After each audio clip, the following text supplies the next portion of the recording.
Okay, welcome to the shop. This is the last step before I mold and cast and paint these things, but you can clearly see the Peardale Cemetery sign. This is very similar to the ones for the Haunted Mansion, and if I can get this just right, maybe if I turn it into the light, you can see the lettering is dipped in. It's about 1/8 of an inch down.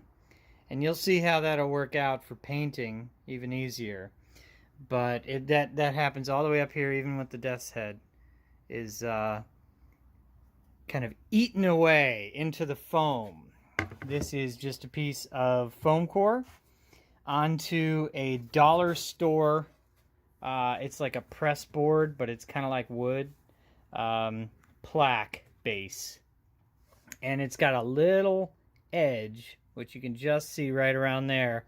And all I did was basically, after I treated the foam and made this lettering on just a piece of plain foam core, then I found the center, centered it up, stuck it on, and glued it down with just plain old PVA or white glue onto this frame.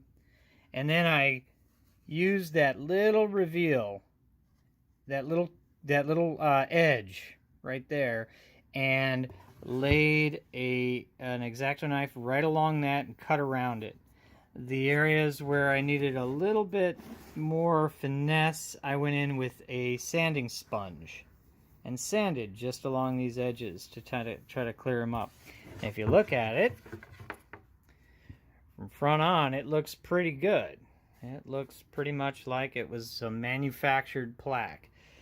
Now the next step that I'm going to do is take a mold of this in silicone, make a basic flat mold of it, and then I'll be able to cast up as many of these as I want. I can damage them, I can do all kinds of things, and ultimately it's going to go on to the front of my cemetery pillars, and it'll be painted very similarly to this, only with a darker tone probably. And it'll have a dry brush over the top that'll pick up all the high points and leave the black and the low points, and then I'll do a lot of distressing of it and aging with the greens and the grays and all that other stuff, and sort of make it look like it's been rained on for years and years and years. Something I'm thinking about doing is, instead of this death's head like this, instead taking like a little sculptural piece of a similar thing, or even just another skull, and putting the skull on here, maybe cutting this one's just from a leftover piece, cutting that skull out and sticking it in to place over the top of this skull and make it more of a 3D thing. Maybe more fun, I don't know. Anyway, so I'll let you see what it looks like after I'm done.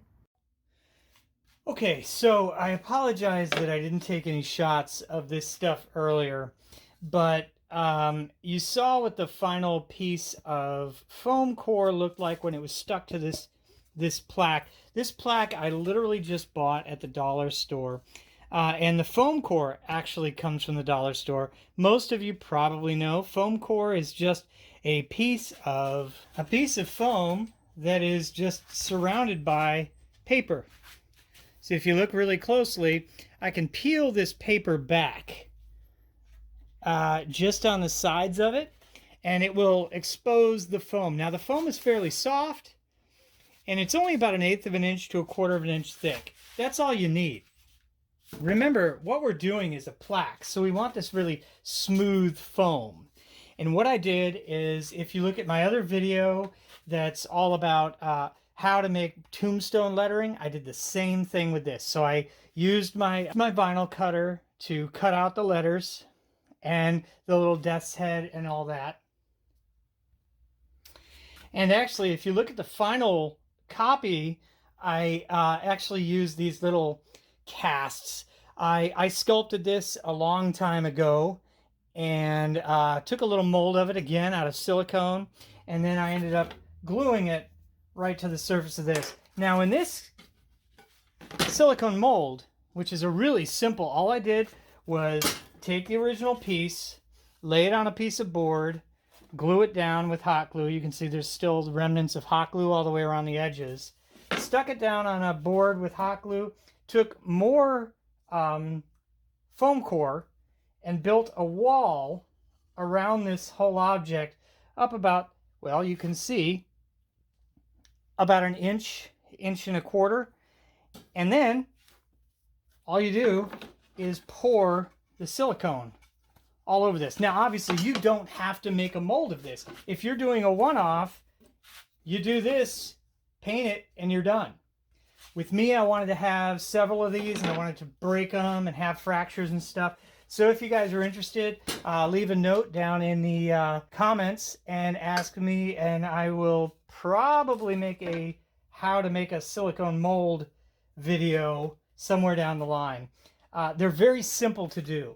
Silicone is wonderful because nothing really sticks to silicone. It kind of exudes a little oil. So you can see it takes a perfect impression of what you're doing as long as you de-air it so you don't get a lot of bubbles, things like that. There's a couple other little things that I may have done if I would have known that I wanted to do this finish in stone. What I might have done is taken some tin foil, rolled it up in a ball, and rolled it across the surface of this foam core, and that would give it kind of a roughened surface. And then you would have a much more stone texture on it. The way I did this lettering, as I mentioned before, I used my vinyl cutter, laid it out on here, and just like I did in my how to make tombstone video, after I put the vinyl all over the top of it, I would just spritzed it with spray paint until it ate away down into the foam, which you can see on the proper foam piece that I have earlier in the video. Then I took a mold of it. So now I cast it up in, this is a polyurethane foam resin. So it's very light. It's actually a foam. And I simply pour it into this mold, pop it out, and there I've got my copy of this. It does not have this guy on it. What I later did is glued these onto it like that before I did the paint job. So now I have the option of painting this in several different ways. I can either make this look like stone, as I did in the example, or I can make it look like brass or bronze, all sorts of things, and I'll talk you through a couple of those methods in a minute.